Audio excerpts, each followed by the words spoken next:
Hello everyone, स्वागत है आप सबका एक बार फिर से मेरे यूट्यूब चैनल पे। मैं हूं हिमांशु और आज मैं आपके साथ डिस्कस करने वाला हूं स्टैटिस्टिक्स का एक बहुत ही important chapter, measure of dispersion. कैसे ये जो चैप्टर है बहुत ही इंपॉर्टेंट चैप्टर होने वाला है स्टैटिस्टिक्स में। चाहे आप किसी भी कोर्स में हो, अगर स्टैटिस्टिक्स आपके सिलेबस में है तो ये चैप्टर बहुत ही इंपॉर्टेंट चैप्टर है। तो प्लीज़ गाइस इस चैप्टर को ध्यान से समझिएगा और कोई भी डाउट होता है तो प्लीज़ कमेंट सेक्शन में जाके कमेंट ज़रूर करिएगा। इस चैप्टर को मैंने कई पार्ट्स में डिवाइड किया है, तो आज ये इस चैप्टर का फर्स्ट पार्ट है जिसमें मैं आपके साथ डिस्कस करूंगा guys meaning of dispersion, dispersion क्या होता है, डेफिनेशन ऑफ डिस्पर्सन, डिस्पर्सन की क्या परिभाषा है, यूटिलिटी ऑफ डिस्पर्सन, कहाँ कहाँ पे डिस्पर्सन को यूज़ किया जा सकता है, and properties of dispersion, dispersion के क्या क्या प्रॉपर्टीज़ हैं, क्या क्या कैरेक्टर्स हैं। तो गाइज ये हमारे इस चैप्टर का फर्स्ट पार्ट है। तो आइए करते हैं गाइज आज की वीडियो स्टार्ट करने से पहले गाइज अगर आप हमारे चैनल पर नए हैं या आपने अभी तक हमारे चैनल को सब्सक्राइब नहीं किया है तो सब्सक्राइब का बटन ज़रूर दबा दीजिए और साथ में आ रहे बेल आइकन को ज़रूर दबा दीजिए ताकि आपको हमारी वीडियो की नोटिफिकेशन टाइम टू टाइम मिलती रहे। तो आइए करते हैं गाइज आज की वीडियो स्टार्ट।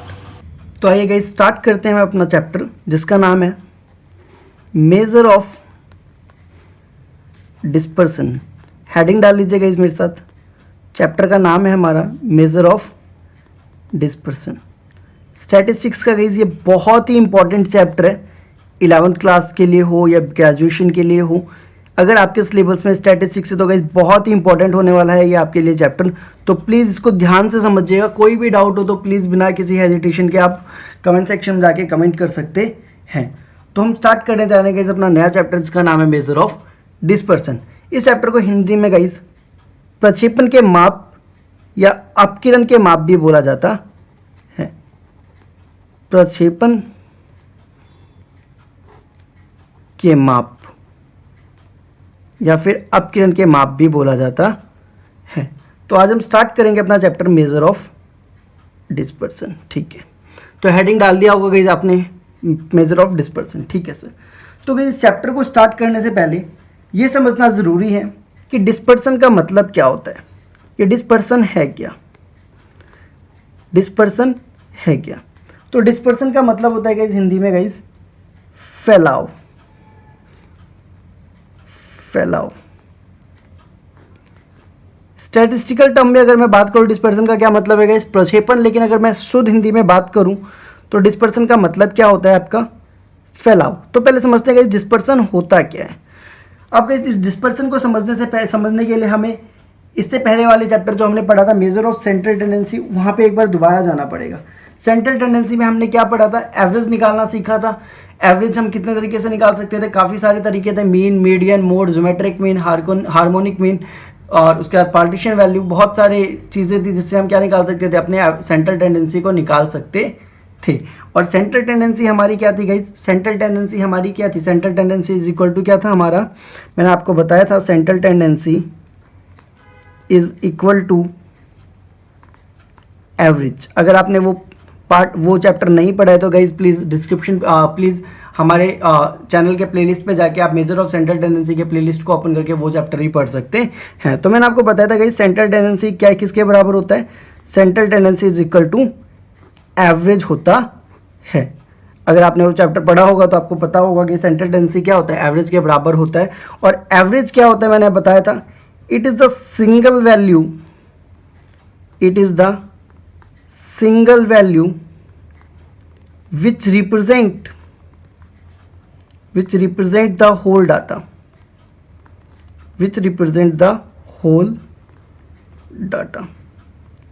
whole data या फिर all set of observations,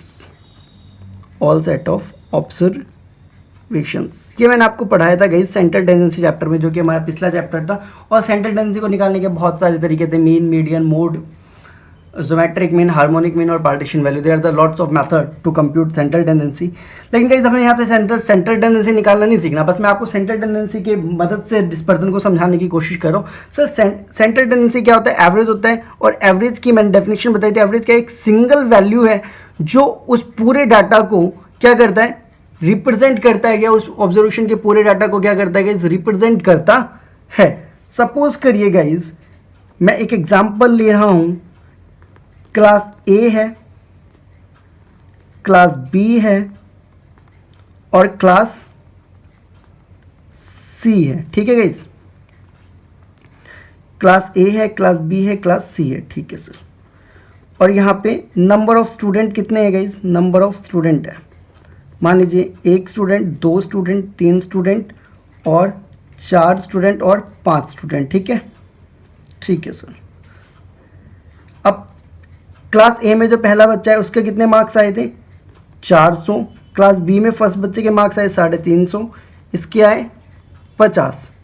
फिर अगेन 400, इसके तीसरे बच्चे के भी 400, चौथे के भी 400 और पाँचवें के भी 400, जबकि इसमें आएगा 380, यहाँ पे आए 400, यहाँ पे आया आपका 420 और यहाँ पे आया आपका 450। यहाँ पे आएगा 75, यहाँ पे आया आपका 400, फिर यहाँ पे आया 725 और यहाँ पे आएगा 750। ये 3 क्लासेस हैं गाइज, क्लास सी है गाइज। ये हमारे पास 3 क्लासेस हैं, तीनों क्लासेस में 5-5 बच्चे पढ़ते हैं और सब इन 5 बच्चों के क्या दिए हुए हैं, मार्क्स दिए हुए हैं। अब प्रिंसिपल ने कहा कि सभी बच्चों के मार्क्स निकालो। अब मैं मान लीजिए मैंने सभी बच्चों के एवरेज मार्क्स बताओ, सभी प्रिंसिपल ने मुझसे पूछा सभी क्लास के एवरेज मार्क्स बताओ, सभी क्लास के क्या बताओ, मुझे एवरेज मार्क्स बताओ, सभी क्लास के क्या बताओ गाइज, एवरेज मार्क्स बताओ। तो गाइज एवरेज मार्क्स निकालना हमने सीखा था लास्ट चैप्टर में, बहुत ही अच्छे तरीके से। एवरेज कैसे निकालते हैं गाइज, जितने भी ऑब्जर्वर सबको ऐड कर दो, नंबर ऑब्जर्वेशन सब क्या कर देते हैं, डिवाइड कर देते हैं। जितने भी ऑब्जर्वेशन होते हैं उनको क्या करते हैं, सबको ऐड करके नंबर ऑफ ऑब्जर्वेशन से डिवाइड करते हैं। तो 1 2 3 4 400 800 1200 1600 2000, इट मीन्स 2000 डिवाइड बाई 5, ठीक है, ओके सर। इसका देख लेते हैं गाइज, 350 380 400 420 और 450, इसको भी अगर हम ऐड करेंगे तो गाइज ये 2000 ही आएगा डिवाइड बाई 5। इसको भी हम ऐड करेंगे तो ये हमारा 2000 ही आएगा डिवाइड बाई 5। यानी कि जो अगर मैं बात करूँ इसके एवरेज मार्क्स की, तो इसका भी एवरेज मार्क्स 400 होता है, इसका भी एवरेज मार्क्स 400 होता है और इसका भी एवरेज मार्क्स 400 होता है। तो मैंने प्रिंसिपल को जाकर बता दिया कि सर क्लास ए के एवरेज मार्क्स क्या है, 400 है, क्लास बी का भी एवरेज मार्क्स क्या है, 400 है और क्लास सी का भी एवरेज मार्क्स क्या है, 400 है। तो गाइस क्या इनके एवरेज मार्क्स के बीच में कोई डिफरेंस है, नहीं सर।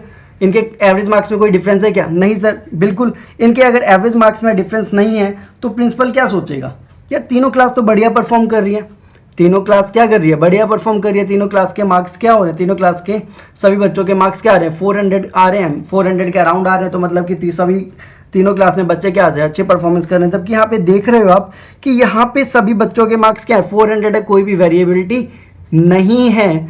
तो इसका मतलब ये क्लास तो बहुत अच्छा परफॉर्म कर रही है। यहाँ पे देखिएगा इस क्लास बी में वेरिएबिलिटी तो है लेकिन ज़्यादा वेरिएबिलिटी नहीं है, इट मीन्स ये क्लास भी बढ़िया परफॉर्म कर रही, एवरेज परफॉर्म कर रही है मतलब। लेकिन यहाँ देखिएगा इस बहुत ज़्यादा वेरिएबिलिटी है, 50 75 400 फिर 725 और 750, यानी कि यहाँ पे बहुत ज़्यादा वेरिएबिलिटी है। तो कुछ बच्चे तो बिल्कुल ही परफॉर्म नहीं कर रहे और कुछ क्या कर रहे हैं, एक्स्ट्रा ऑर्डिनरी परफॉर्मेंस कर रहे हैं। तो एक एवरेज अगर मैं एक प्रिंसिपल को जाके सिर्फ सिंगल वैल्यू यानी कि एक एवरेज मार्क्स दे दूं तो प्रिंसिपल ये डिसाइड नहीं कर पाएगा कि कौन सी क्लास खराब परफॉर्मेंस कर रही है और कौन सी क्लास अच्छी परफॉर्मेंस कर रही है। क्योंकि उसको तो मैंने क्या बताया, उसको मैंने ये मार्क्स थोड़ी ना दिए हैं गाइस, उसको मैंने क्या दिया है, उसको तो मैंने सिर्फ क्या दिया है, एक एवरेज मार्क्स दिया है जिसके बेस पे वो डिसाइड करेगा कि कोई क्लास एवरेज क्या करता है। एवरेज भी तो वही बताता है गाइस, पूरे डाटा का एक सिंगल वैल्यू दे देता है जो उस पूरे डाटा को रिप्रेजेंट करता है और उसी के बेस पे हम डिसीजन लेते हैं कि वो डाटा अच्छा परफॉर्म कर रही है या वो डाटा खराब परफॉर्म कर रही है। और हम मान लेते हैं कि जो एवरेज निकला है सभी डाटा की जो वैल्यू होगी वो इसी के आसपास होगी। यही तो हमने लास्ट चैप्टर में पढ़ा था गाइस। लास्ट चैप्टर अगर आपने नहीं पढ़ा है तो बार बार बोल रहा हूँ, प्लीज प्ले लिस्ट पे जाके उस चैप्टर को जरूर पढ़िएगा, तभी ये चीज अच्छे से समझ में आएगी। तो एवरेज वैल्यू क्या करता है गाइस, एवरेज क्या करता है, एक ऐसी वैल्यू पूरे डाटा में से कोई एक ऐसी, उसी के बीच में से एक ऐसी वैल्यू निकाल ली जाती है जो उस पूरे डाटा को रिप्रेजेंट करता है और उस एवरेज की वैल्यू को देख के ये पता किया जाता है कि भैया जो एवरेज वैल्यू होगी वही बाकी सब्जेक्ट्स में बाकी बच्चों के वही वैल्यूज पूरे डाटा की होगी, उसी के आसपास। मान लीजिए आप किसी क्लास में पढ़ते हैं, आपके किसी क्लास में पढ़ते हैं और आप 10th पास करके आए, 10th में आपके 80% मार्क्स आए, तो किसी को भी कोई भी आपसे पूछेगा भाई कितने % मार्क्स आए, तो आप क्या बोलोगे, सर 80% मार्क्स आए। तो वो 80% मार्क्स सुन के ही ये अंदाज़ा लगा लेगा कि हाँ भाई बच्चा पढ़ने में बढ़िया है, इसके मार्क्स होंगे 80 के आसपास ही आए होंगे। बट ऐसा भी तो हो सकता है किसी सब्जेक्ट में आपके मार्क्स बिलो 40 चले गए और किस सब्जेक्ट में ऐसा भी हो सकता है कि आपके मार्क्स 100 आ गए हो लेकिन एवरेज आपका 80 बैठ रहा है। तो गाइस एवरेज से हम ये नहीं पता कर पा रहे थे कि सभी ऑब्जर्वेशंस में कितने कितने डिफरेंस है। तो डिस्पर्सन का मतलब होता है फैलाव, ये जानना कि हर एक ऑब्जर्वेशन एक दूसरे से कितना कितना अलग है, एक ऑब्जर्वेशन दूसरे ऑब्जर्वेशन से कितना वेरिएबल है, एक ऑब्जर्वेशन दूसरे ऑब्जर्वेशन से कितना वेरिएंट है, ये जानने के लिए हम क्या करते हैं, डिस्पर्सन निकालने की जरूरत पड़ती है। कि अगर हमें ये जानना है कि एक वैल्यू दूसरे वैल्यू से कितनी दूर है या कितनी पास है, ये जानने के लिए हम क्या करते हैं गाइस, डिस्पर्सन निकालते हैं। एक और एग्जांपल देता हूं गाइस कि एवरेज, देखिए कभी भी किसी नई चीज का जन्म तभी होता है जब किसी पुरानी चीज में कुछ ना कुछ लिमिटेशंस हो।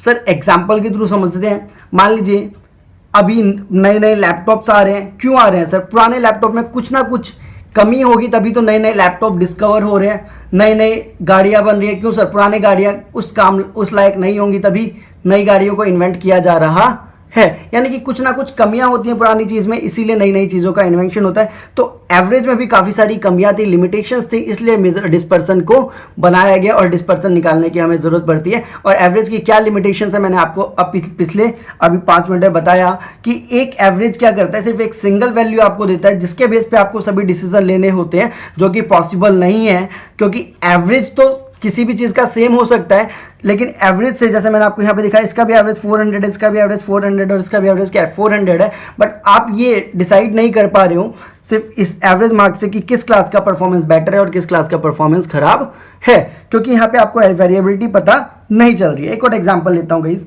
मान लीजिए 5 फ्रेंड है, क्या है गाइज, 5 फ्रेंड्स हैं, 5 फ्रेंड्स हैं, राम, श्याम, मोहन, राजू और क्या नाम लिया गाइस, और ले लो आप मुकेश। मान लीजिए 5 फ्रेंड है, इसकी हाइट है गाइस 175, इसकी हाइट है गाइस 120, इसकी हाइट है गाइस 155, इसकी हाइट है गाइस 190, इसकी हाइट है गाइस मान लीजिए इसकी हाइट है गाइस 180 सेंटीमीटर। ठीक है गाइस, इतनी इनकी हाइट है। और ये कहीं घूमने के लिए जा रहे थे, बीच में क्या आ गई, बीच में एक नदी आ गई, बीच में क्या आ गई गाइस, एक नदी आ गई, बीच में क्या आ गई, एक नदी आ गई, नदी मतलब एक रिवर आ गया। ठीक है, और रिवर में पानी था गाइस, और वहाँ पे एक बोर्ड लगा था, इस रिवर के पास ही क्या लगा था गाइस, एक बोर्ड लगा था जिसमें लिखा गया था एवरेज हाइट 110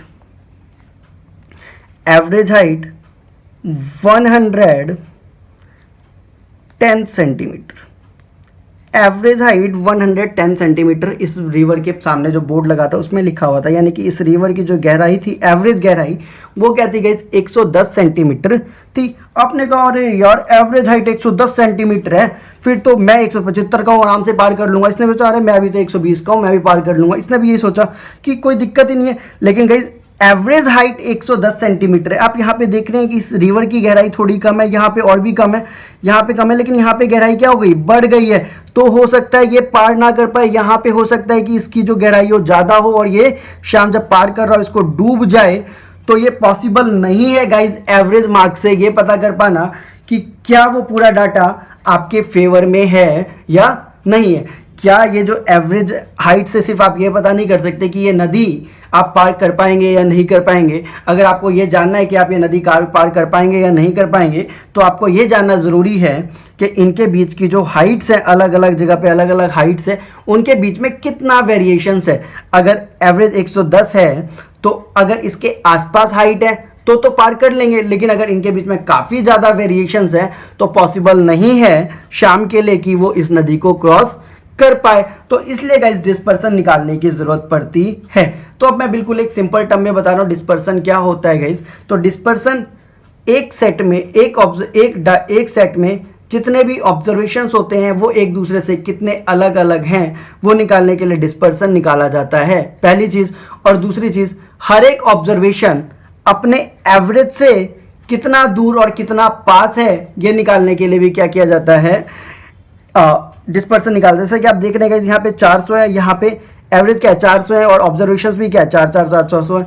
तो यानी कि इनके एवरेज और ऑब्जर्वेशंस के बीच में कोई भी अंतर नहीं है। यहाँ पे देखिए गाइस 400 है, यहाँ पे देखिए कि 350 380, यानी कि यहाँ पे एवरेज से क्या है कुछ पास है कुछ दूर है, कुछ कम है कुछ ज़्यादा है। यहाँ पे भी देखिएगा यहाँ पे क्या है एवरेज से बहुत ज़्यादा है, किसी किसी में क्या है कोई एवरेज से बहुत ज़्यादा और कोई एवरेज से बहुत कम है। तो ये जानने के लिए कि हर एक ऑब्जर्वेशन एवरेज से कितनी दूर है या हर एक ऑब्जर्वेशन एवरेज से कितनी पास है, ये जानने के लिए हम डिस्पर्सन निकालते हैं। तो गाइज आई होप डिस्पर्सन आपको अच्छे से समझ में आ गया होगा कि डिस्पर्सन क्या होता है। आई होप गाइज डिस्पर्सन आपको अच्छे से समझ में आ गया होगा कि डिस्पर्सन क्या होता है। कोई दिक्कत हो तो गाइज प्लीज कमेंट सेक्शन में जाके कमेंट करिएगा, मैं पूरी कोशिश करूंगा आपके डाउट्स को क्लियर करने की। तो अभी तक जितना समझाया गाइज मैंने, आई होप आपको डिस्पर्सन समझ में अच्छे से आ गया होगा। जी सर बिल्कुल, कोई दिक्कत सर? नहीं सर, पक्का?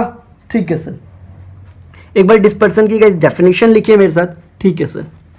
एक बार मेरे साथ डिस्पर्सन की डेफिनेशन लिखिए, ठीक है सर।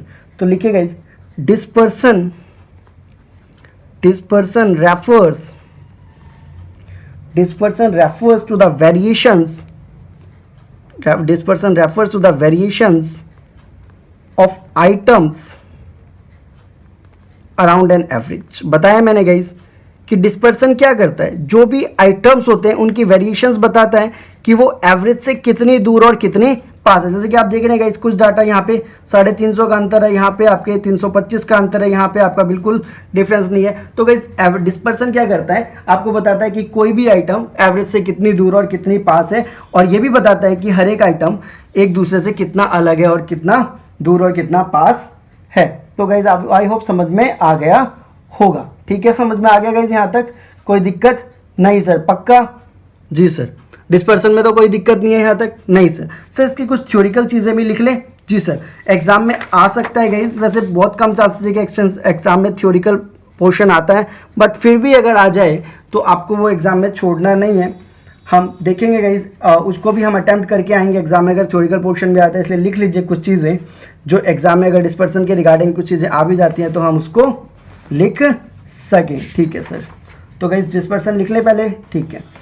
डिस्पर्सन लिखिए गाइज, डेफिनेशन लिखिए डिस्पर्सन की। सबसे पहले क्या लिखिए गाइज, डेफिनेशन लिखिए डिस्पर्सन की, डेफिनेशन, ठीक है सर। क्या डेफिनेशन है? तो कहता है dispersion is the measure of the variation of the item। बताया मैंने गाइज डिस्पर्सन क्या बताता है, एक आइटम दूसरे आइटम से कितनी दूर है और कितनी पास है, या एक आइटम दूसरे आइटम में, एक आइटम और दूसरे आइटम के बीच में कितना वेरिएशन है, कितना बदलाव है, उसी के लिए हम डिस्पर्सन निकालते हैं। और ये थ्योरी किसने दी थी? ये थ्योरी दी थी गाइज डॉक्टर बॉले ने आपको ये डेफिनेशन दी है, ठीक है गाइज? यहाँ तक ठीक है सर? यहाँ तक तो कोई दिक्कत नहीं है? नहीं सर, पक्का? जी सर, ठीक है, ओके। यहाँ तक तो बात समझ में आ गई होगा गाइज आपके इसके बारे में, ठीक है सर। अब बात करते हैं सर कुछ नीड्स ऑफ डिस्पर्सन का मतलब क्या है गाइज कि डिस्पर्सन निकालने की क्या ज़रूरत पड़ी, क्या डिस्पर्सन निकालने की ज़रूरत पड़ी? तो ऑब्वियसली एवरेज में कुछ लिमिटेशंस थी, एवरेज पूरे डाटा को रिप्रेजेंट कर तो रहा था, लेकिन उससे हम किसी भी रिजल्ट पे नहीं पहुंच पा रहे थे, किसी कंक्लूजन पे नहीं पहुंच रहा था, इसलिए हमें डिस्पर्सन निकालने की ज़रूरत पड़ी। तो लिखिएगा इस मेरे साथ सबसे पहले डिस्पर्सन के बारे में कि डिस्पर्सन निकालने की क्या ज़रूरत पड़ी। तो द वेरियस, थोड़ा सा जल्दी लिखिएगा guys, the various major of central tendency. मैंने आपको बताया कि सेंट्रल टेंडेंसी निकालने के बहुत सारे तरीके हैं। The various major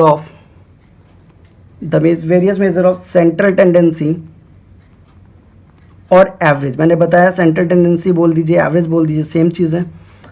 average is give us only one single figure that represent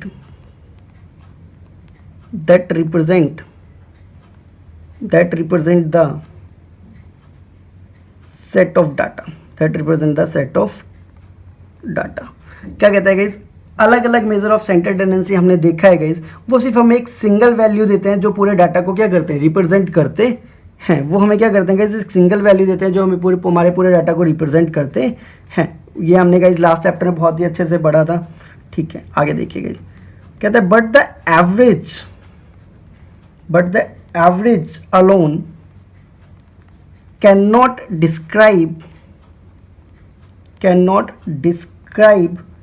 the set of observations fully. मतलब क्या है सर, कहता है कि इस एवरेज निकाल तो लिया, लेकिन एवरेज जो है डाटा के सभी ऑब्जर्वेशंस को प्रॉपर तरीके से डिस्क्राइब नहीं कर सकता। यानी कि सभी डाटा, सिर्फ वो क्या करता है, एक सिंगल वैल्यू देता है, हर एक आइटम के बारे में अलग अलग नहीं बताता है कि हर एक आइटम एवरेज से कितनी दूर है या कितनी पास है। ठीक है, it does not reveal the degree it does not reveal the degree of spread out or extent of variability of individual observations in a series। मतलब क्या है गाइस, कहता है गाइस जो एवरेज वैल्यू है वो नंबर्स की आपस में कितनी वेरिएबिलिटी है, नंबर्स एक दूसरे से कितने अलग हैं या एक दूसरे दो नंबर्स के बीच में कितना अंतर है, उसको रिवील नहीं कर पाता, यानी कि उसको बता नहीं पाता है। सीरीज में जो नंबर्स दिए हुए हैं, जो डाटा दिए हुए हैं, वो एक दूसरे से कितने अलग है उसको रिवील नहीं कर पाता है। तो अब कहता है guys, in such a case it becomes necessary to study the variability or dispersion of the observations। वही गाइज, तो ऐसे सिचुएशन में क्या हो जाता है, यह ज़रूरी हो जाता है ये जानना कि जो नंबर्स हैं डाटा में, सीरीज में जो नंबर्स हैं उनके बीच में क्या कितनी वेरिएबिलिटी है या उनके बीच में कितना फैलाव है, यानी कि दो नंबर आपस में कितने पास हैं या कितने दूर हैं। ठीक है sir, major of dispersion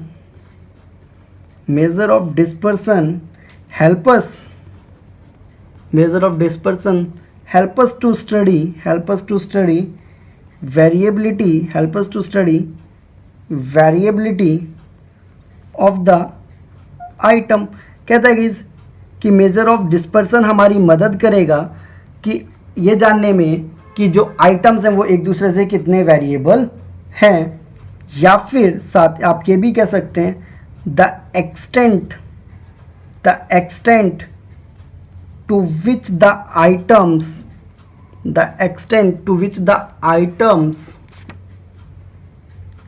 vary from one another and from the central value क्या मतलब है सर, वही इस मेजर ऑफ डिस्पर्सन हमें ये तो पढ़ने में मदद करेगा ही करेगा कि दो नंबर्स आपस में कितने डिफरेंट है, यानी कि दो नंबर्स आपस में एक दूसरे से कितने दूर हैं और कितने पास में, बट साथ में ये भी बताएगा कि हर एक आइटम जो डाटा में आपको दिया गया है वो एवरेज नंबर से, यानी कि जो आपकी एवरेज वैल्यू है उससे कितनी दूर है और उससे कितने पास है। जैसे मैंने आपको एग्जांपल दिया था गाइस, आप यहाँ पे अब सिर्फ एवरेज वैल्यू से पता तो कर लेंगे एवरेज क्या है, लेकिन डिस्पर्सन निकालने से आपको ये पता चलेगा कि पहले वाला नंबर दूसरे एवरेज से कितनी दूर है और दूसरे वाला नंबर एवरेज से कितनी दूर है, तीसरे वाला नंबर एवरेज से कितनी दूर है। तो गाइस डिस्पर्सन आपको ये भी जानने में मदद करता है कि हर एक ऑब्जर्वेशन एवरेज से कितनी दूर है और कितनी पास है। ठीक है सर, यहाँ तक क्लियर है गाइस, यहाँ तक तो क्लियर है, ओके, यहाँ तक बात समझ में आ गई होगा गाइस, आई होप। ठीक है सर, तो गाइज मिनट्स ऑफ डिस्पर्सन भी हमने लिख लिया कि क्या क्या ज़रूरत होती है डिस्पर्सन्स को पढ़ने की। ठीक है गाइज, यहाँ तक। अब बात करते हैं गाइज प्रॉपर्टीज़।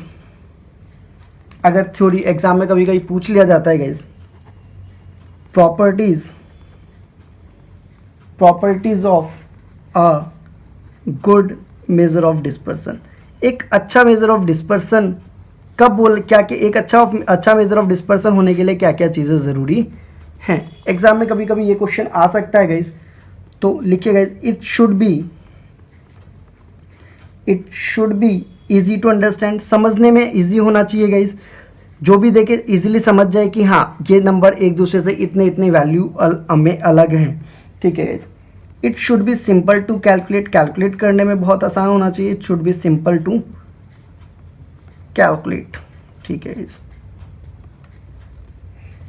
ओके, नेक्स्ट लिखिए guys, it should be uniquely defined, it should be uniquely defined. Easily आप किसी को भी बता सको कि हाँ भाई हमने इस सीरीज का मेजर ऑफ डिस्पर्सन निकाला था और इसमें इतना इतना अंतर है, ठीक है। चौथा लिखिए guys, it should be based on all observation, हर एक ऑब्जर्वेशन पे बेस्ड होना चाहिए, कोई भी ऑब्जर्वेशन छूट ना जाए गलती से भी गाइस। अगर कोई भी ऑब्जर्वेशन छूट गया तो आपका मेजर ऑफ डिस्पर्सन की प्रॉपर्टी, मेजर ऑफ डिस्पर्सन अच्छे से तरीके से नहीं निकलेगा, ठीक है सर। लिखिएगा लास्ट, इट शुड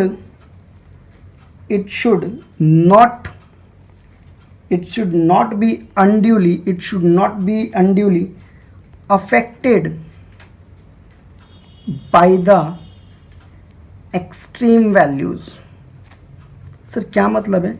कहने का मतलब है गाइस कि ये जो आप मेजर ऑफ डिस्पर्सन निकालोगे ये एक्सट्रीम वैल्यूज से अफेक्ट नहीं होने चाहिए। सर एक्सट्रीम वैल्यूज क्या होती हैं? तो गाइस यहाँ पे एक बार मैं आपको बता दूँ एक्सट्रीम वैल्यूज क्या होती है। मान लीजिए मेरे पास कुछ नंबर हैं 5, 20, 25, 30, 35, ऐसे बहुत सारे नंबर हैं। तो गाइस ये जो है ये और ये, this is non as extreme value, या इसको कहते हैं हम लोअर एक्सट्रीम वैल्यू और इसको बोला जाता है अपर एक्सट्रीम वैल्यूज। तो मेजर ऑफ डिस्पर्सन में बोलता है कि मेजर ऑफ डिस्पर्सन ऐसा होना चाहिए जो एक्सट्रीम वैल्यू से क्या ना हो, अफेक्ट ना हो। तो आई होप गाइस बात यहाँ तक समझ में आ गई होगी आपको, डिस्पर्सन क्या होता है, डिस्पर्सन को निकालने की क्या क्या ज़रूरत है और क्या कौन कौन सी प्रॉपर्टीज़ होनी चाहिए डिस्पर्सन को निकालने में, ठीक है गाइस। तो नेक्स्ट पार्ट में इससे आगे देखेंगे कि कितने तरीके से डिस्पर्सन को निकाला जा सकता है, कितने पार्ट्स में डिस्पर्सन को बांटा गया है। तो गाइस यहाँ तक इसको पढ़िए, उसकी प्रैक्टिस करिए। अगर कोई फिर भी समझ में नहीं आते तो प्लीज़ कमेंट सेक्शन में जाके कमेंट करिए, मैं पूरी कोशिश करूँगा आपके डाउट्स को क्लियर करने की। और गाइस जितना ज़्यादा से ज़्यादा डाउट हो बिना किसी हेजिटेशन के कमेंट सेक्शन में जाके कमेंट करिएगा। बिल्कुल संकोच करने की ज़रूरत नहीं है कि यार सर बताएंगे नहीं बताएंगे, पूरी कोशिश करूँगा गाइस, जैसे ही मुझे टाइम मिलेगा मैं आपके डाउट्स को क्लियर करने की पूरी कोशिश करूँगा। तो so thanks for the watching guys. और गाइस प्लीज़ अपने फ्रेंड्स के साथ भी शेयर करिए, एक शेयर ही तो करना है गाइस, क्या जा रहा है, आपका भला हो रहा है, दूसरों का ही भला हो, कोई पैसे लग नहीं रहे। तो गाइस प्लीज़ अपने दोस्तों के साथ जितना ज़्यादा से ज़्यादा शेयर हो सके उतना ज़्यादा से ज़्यादा शेयर करिए इसे, और प्लीज़ गाइस सब्सक्राइब का बटन ज़रूर दबा दीजिए। So thanks for the watching guys, have a nice day.